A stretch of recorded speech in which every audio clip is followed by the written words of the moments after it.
Hi అండి. ఈరోజైతే మనం చూస్తున్నదైతే పొగాకు చేనండి. చనిపోయిన చేను ఎందుకు చూపిస్తున్నానా అని అవ్వక్కయ్యారు కదా.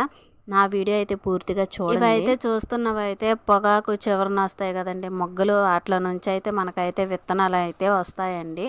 మీకైతే చూపిస్తున్నాను చూడండి. నేనైతే ఇలా ఇరుపుతుంటే చక్కగా వస్తున్నాయి చూడండి. ఇవేనండి విత్తనాలు. ఈ విత్తనాలు మీకు ఎందుకు చూపిస్తున్నానంటే పొగాకు పండించే రైతులందరికీ నేనైతే ఏం చెప్పాలనుకుంటున్నానంటే మనమైతే సొంతంగా మనమే విత్తనాలు కొని లేదంటే ఇలా మొక్కల దగ్గర నుంచి అయితే మనమైతే ఓన్గా మొక్కలు అయితే పెంచవచ్చు. ఇలా మొక్కలు పెంచడం వల్ల అయితే మనకైతే మొక్క ఖర్చు అయితే తగ్గుద్ది.